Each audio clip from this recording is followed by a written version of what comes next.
And some great play here by EHOME. And 4GL, who's yet to drop a match in this tournament, they wipe through their group stage. They beat Navi, they beat Orange, and here they are under pressure, getting behind and probably just unable to adjust. EHOME with their own sort of unique style of play that isn't quite the same as all these other European teams. 4GL obviously training a lot against the European teams because they're in the same time zone, but they probably haven't played versus EHOME a single time in their training, so they don't know quite how to deal with EHOME. EHOME loves to play that sort of turtle hard carry strat where they have a Spectre or an Anti-Mage farming up, and they basically kind of turtle. I mean, they do like to get those kills. You saw that Windrunner getting mega kill at like sort of 10 minutes in. They do like to get kills and stuff, but they're always going to be focusing the game around their hard carry, that is the Anti-Mage, and making sure that Anti-Mage farms up. We're going to see a gank here. Tide pops the ultimate, only going to get this Beastmaster. Beastmaster will go down. He's going to get left though, and EHOME just going to cut their losses, not let this Clockwork get caught out either. It's going to be Clockwork Witch Doctor just retreating, and 4GL slowly getting a few kills going in their favor. They were behind about 9-3. One of those kills is actually a suicide from Anti-Mage when he suicides to neutrals. They haven't actually got 6 kills. They've just got 5, I believe. They've got these 3 kills and 2 kills that were split, so you're not going to see those actually appear on the scoreboard. But one of those is just a kill from neutrals on the Anti-Mage, but for some reason Dota 2 includes that on the scoreboard at the top. We're going to see this top tier 1 tower very, very low actually, and Mitch, 4GL, Mitch, the Drow Ranger with a Yasha treads 1k gold. He's actually going to TP out, leave this tower unprotected, and that's going to give Windrunner an opening to maybe look to push it. Vengeful Spirit is making her way top, but with Drow at bottom, Windrunner could just power shot those creeps down and take the tower with relative ease, which is maybe what we're going to see here.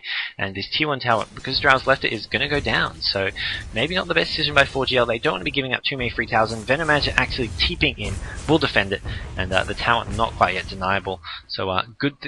There obviously was some communication there. Drow said, hey, I'm TPing bot to farm, someone needs to defend this top lane. Venomancer obviously the most suited to do that with those Plague Wards.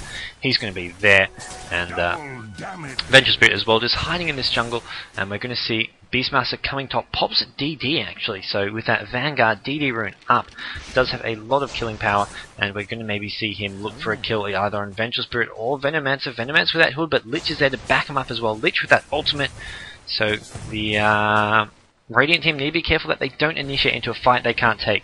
They are starting to take up. Clockwork with Vanguard. Lich pops the ultimate. Windrunner red HP goes down. Venomancer gets the last hit. Beastmaster pops the Roar. Shackle shot on the Venomancer as well.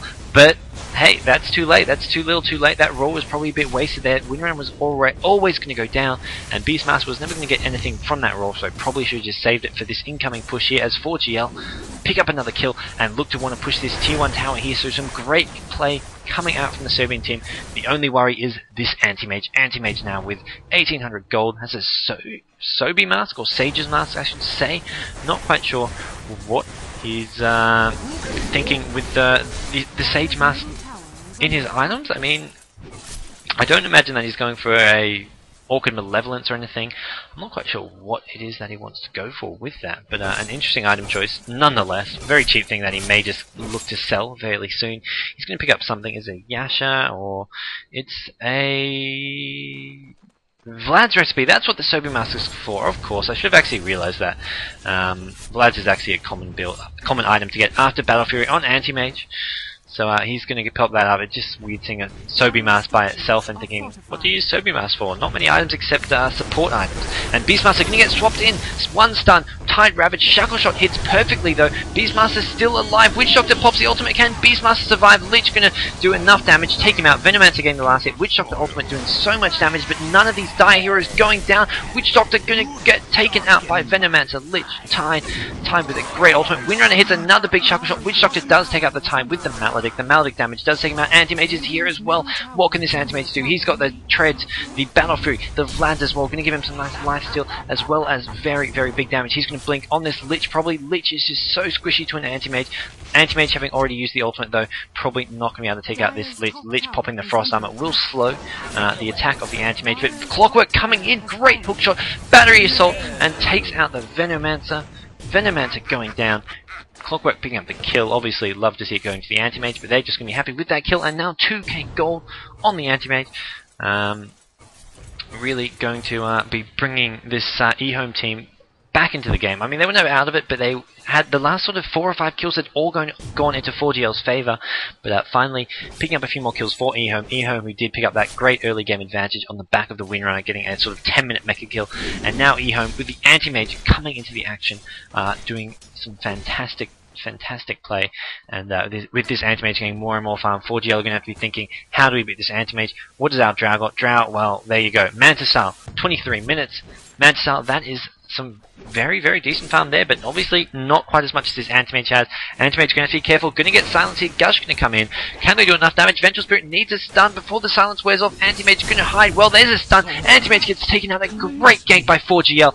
They are just playing some superb Dodo at the moment. Witch Doctor going to pop the cask in there, but it's not going to be enough to stop that anti-mage from going down. And some great play, great ganking there, nice silence by the Drow. Vengeful Spirit and Tidewood there to back up the Drow with the silence, and stream lag is the call, guys. That's not what I want to see. Hopefully that doesn't persist.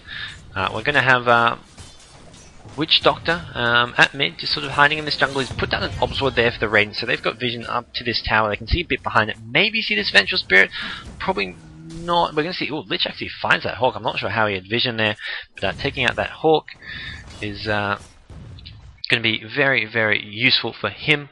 Yeah, apparently the stream's okay, guys. False alarm, the stream's not lagging. We're going to have Vengeful Spirit at mid, looking to defend this tier 2 tower. Lich is there as well. The EHOME team, they're grouping up. They're leaving this anti-mage to get more and more farm, although he is currently dead. He needs to respawn, get back on the farm train. And he does have that 2k gold to work with already, so maybe you're going to see him head for a Manta style, or possibly into something like a BKB if he wants to have that BKB for the Venomancer nukes, the Lich ulti, and that Tide Ravage. Not to mention something like a Drow Silence, which can take out Anti-Mage if he doesn't have that BKB up. So, for whoever asking in IRC, yes, I will be at SMM, but not as a caster. I'm going to be there as a player. So I'll be actually competing in SMM, not casting at SMM. Although, who knows, maybe I will do some casting there. Dr.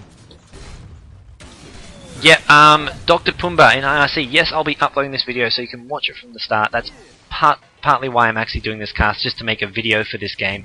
So there will be a video available, and you can see it all there. And we're going to see EHOME at top. Beastmaster, looking to help take out this tier 2 tower. Clockwork is there, as well as Winner and Witch Doctor. The only one not there is this Anti-Mage. He's sort of lurking around mid, heading top with that blink into these neutral cubes, just getting more and more farm. Now has 2.7k gold. Tier 2 tower goes down. 4GL just not defending it at all. Venomancer did take that tier 1 bottom tower. He's now got that pipe coming into play. And yes, you are correct, Eggtat. Join Dota will be casting SMM. Toby will be there, but I think he's going to be there on his own. But Toby will be the caster for SMM, although I'm not sure whether he'll be on his own or with a co-caster. I know he wants to have a co-caster, but whether or not it's going to be possible, I don't think even he knows as of yet. But it sounds like he may be doing it on his own. We're going to see Venomancer just defending this top lane. As I said, does have that pipe. Now has a Vitality boost, so going for that Vanguard, I imagine, just to keep tanking out more and more. And we're going to see Drow. What has Drow got? Can Drow outcarry this anti-mage? That is the big question everyone must be asking.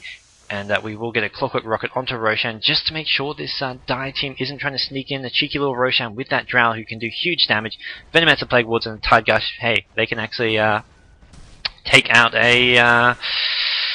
Roshan fairly easily. And we're going to see Anti-Mage buy a BKB. That's a good item choice here. Normally you'd see Manta style after this Battle Fury and Vlad's, but I like this BKB choice. It does suit what he's up against. I mean, Vengeful Spirit, Tide, Lich, Venomancer, Drow all have spells which you need a BKB to counter. The Drow Silence, the Venomancer poison damage over time, the Lich Ultimate, the Tide Ravage, as well as the Vengeful Spirit Sun, all going to be negated by a BKB. So a very, very smart item choice coming out of this Anti-Mage, and that will help him be able to get more involved in these next few fights. And what has Drow got? Drow's farming at top a bit dangerously there. Does have Treads, Manta Style, 2k gold. Maybe going to go for a BKB of his own, but this Radiant team has spells that go through BKB. They've got the Beastmaster Roar. Clockwork can always hookshot. I mean, that's sort of a 1.5 second stun, or like a 1 second stun, I want to say. That's actually I'm saying that, but I like 32 because I can actually check. Stun duration, 1.5 seconds at level 2, 2 seconds at level 3. So 1.5 seconds stun from the Clockwork hookshot. That does go through BKB. But obviously with a Mad Cell up, Clockwork probably not going to be looking to hook into that Drow. And Drow is going to be actually smoking within his team. Where are they headed? Drow is going into some ancient farming maybe. Could even go for Roche because they smoke. They could sneak past this Obsword here and take out Roche. But the one thing they do have to worry about is that Clockwork Rockets, which may suspect and may be used there. We're going to have a Clockwork Rocket going in. It's going to be on Roshan, so if they'd gone for Roche there, they would have regretted it, as they would have been spotted by the Radiant team. So, Drow, can he out-carry Anti-Mage, guys? I don't even know. Drow, as someone's saying, does high damage, really high damage, but the thing is, it doesn't have much survivability. And there we can see Tide ulti hits Beastmaster, Witch Doctor very well placed, Venomancer coming in, great Shackle Shot, and wow, the Windrunner picks up a kill on Leech. We're going to see Venomancer get roared as well. He's getting focused down. Venomancer pops the ultimate, that green goo on all these heroes. Windrunner picks up a double kill though. Vengeful Spirit going down, and Clockwork chasing in. Has used that hookshot. He must have hooked in. One thing I didn't notice, Tide getting chased down. Shackle Shot not going to shackle anything, but he's still in a lot of trouble. We're going to see a Power Shot coming in. We're going to see, more importantly, an Anti-Mage blink in, pick up the 3rd kill for the Radiant team in that team fight. And the only hero for the Radiant going down is that Witch Doctor there. So, Anti-Mage just cleaning up there a bit, as he's now got another 2k gold. Probably going for that Manta Stun next, although Butterfly definitely a possible item choice. Butterfly against Drow will be very, very useful, but whether or not he wants those Manta Illusions for the added pushing power, as well as just sort of the confusion factor. I mean, you pop that, and then if Vengeful Spirit's coming in to swap you can dodge the stun with Manta Stun, or you can just prevent him from stunning, because he doesn't know which is real. It basically causes him to hesitate. You can use that time to jump on him, drain his mana, and it basically causes a lot of confusion. And we're going to see EHOME maybe looking to take out Roshan, maybe just defending bottom. Witch Doctor's at bottom, and they are going to go for